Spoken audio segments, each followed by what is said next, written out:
સાહેબ જય અંબે. એ જય અંબે અલકાબેન. મજામાં? આપણે મજામાં. તમે બધા જય અંબે કહો એટલે બધું મજામાં. અમારે તો હવે કોણ ટાળવાળ પડે છે કે નહીં? હવે આપણે ત્યાં બનાસકાંઠામાં હા ટાળ પડે છે કે નથી પડતી? હા ઢાળ પડે છે ને સાહેબ. હા, હવે જરા કોને તમારું પરિવારની વાત કરો. કોણ કોણ છે, શું છે, બાળકો શું કરે છે, પહેલાં ક્યાં રહેતા હતા, સરકારના શું લાભ મળ્યા છે? સાહેબ અમે હું મારા સાસુ મારા જેઠ મારા દિયો અમે સાહેબ પેલા કાચા મકાનમાં બધા ભેગા રહેતા હતા પછી અને ખૂબ સાહેબ તકલીફ પડતી હતી વરસાદની. ઘરમાં પોણી ટપકો ટપકો અનાજ બગડતું એ બધી ખાસી બધી તકલીફો સાહેબ અમને પડતી હતી. પણ પ્રધાનમંત્રી આવાસ યોજનામાં સાહેબ મારું મકાન પાસ થઈ ગયું એટલે મને ખૂબ આનંદ છે. મકાન સરસ બન્યું છે હા સાહેબ સરસ સરસ એકદમ સરસ. અને કેટલા પૈસા મળ્યા સરકારમાંથી? 1,20,000. 1,20,000. અને તમને જોઈએ એવું મકાન બની ગયું? હા સાહેબ મારું એક સપનું હતું કે મારે સાહેબ ધાબા વાળું ઘર હોય એવું મારું સપનું હતું. પણ સાહેબ તમે એટલું સપનું મારું પૂરું કર્યું એટલે હું બહુ એટલે એકદમ આનંદમાં ખુશ છું. એ તો મા અંબાના આશીર્વાદથી મળ્યું હશે. ના ના સાહેબ એ તો તમારો આભાર. આ પાછળ બીજા કોણ કોણ છે જેમને ઘર મળ્યું હોય? જરા હાથ ઉપર કરો ને. ઓ ઘણા બધા છે, બધા ઘરવાળા જ છે અહીંયા તો. વાહ. હા સાહેબ બધું અમારું કુટુંબ જ છે. એમ. અને કેટલા બીજી શું શું લાભ મળ્યા તમને? ગેસનું કનેક્શન હોય કે પાણીની નળ મળ્યો હા હોય? સાહેબ મને ગેસનો બાટલો પણ મળ્યો છે, પછી આભા કાર્ડ, પછી રેશન કાર્ડ, પછી દવાખાનું પણ કાર્ડ, એ બધો મને સાહેબ લાભ મળ્યો છે. આયુષ્માન કાર્ડ મળ્યું છે? હા સાહેબ આયુષ્માન કાર્ડ છે. એનાથી શું લાભ મળે છે આયુષ્માન કાર્ડથી?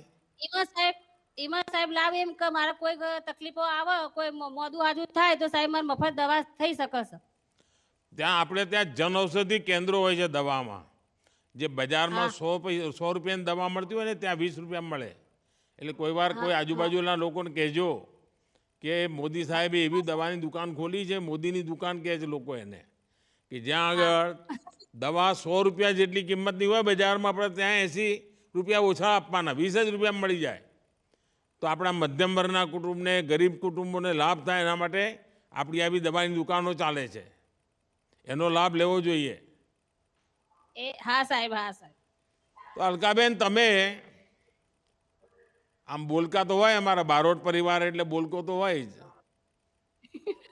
પણ તમે જ્યારે આજુબાજુ આપણા અંબાજી અને ઝાલોતરા અને આ બધા જે ગામો છે ત્યાં આગળ બીજા લોકોને સમજાવો છો કે ભાઈ સરકારની આટલી યોજનાઓ મળે છે, તમે ગરીબોને લાભ મળશે, બહેનોને કહેવું જોઈએ ભાઈ કંઈક કંઈક કામ કરવું જોઈએ આપણે, ખાલી રોટલા ટીપવાનું?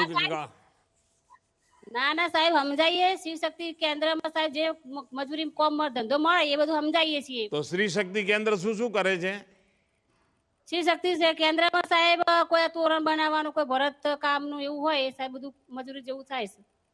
પણ બધા બહેનો જાય છે એમાં? હા સાહેબ બધી બહેનો જાય છે. બધાને શીખવા મળી ગયું, આવડી ગયું બધાને? અમુક ના આવડે, અમુક ચોક ના ફાવે એટલું બધું સાહેબ. એટલે શીખીએ છીએ અમે. ચાલો, તમને બધાને ખૂબ ખૂબ શુભકામનાઓ અને મા અંબાના આશીર્વાદ બન્યા રહે તમને બધાને. માં અંબા તમારું ભલું કરે, તમારું સારું કરે એટલો મારો આભાર છે. બસ બધી માતાઓ બહેનોના આશીર્વાદ ચાલુ રહે, બીજું કઈ નહીં. શિવ શક્તિ સેવા કેન્દ્રને પણ હું સાહેબ આભાર માનું છું અને મોદી સાહેબને પણ ખૂબ ખૂબ દિલથી આભાર માનું છું કે મારું સપનું પૂરું થઈ ગયું અને મારું ઘરનું ઘર પણ સાહેબ મળી ગયું. ચાલો, ખૂબ ખૂબ અભિનંદન અને ખૂબ ખૂબ શુભેચ્છાઓ. જય અંબે. જય અંબે સાહેબ.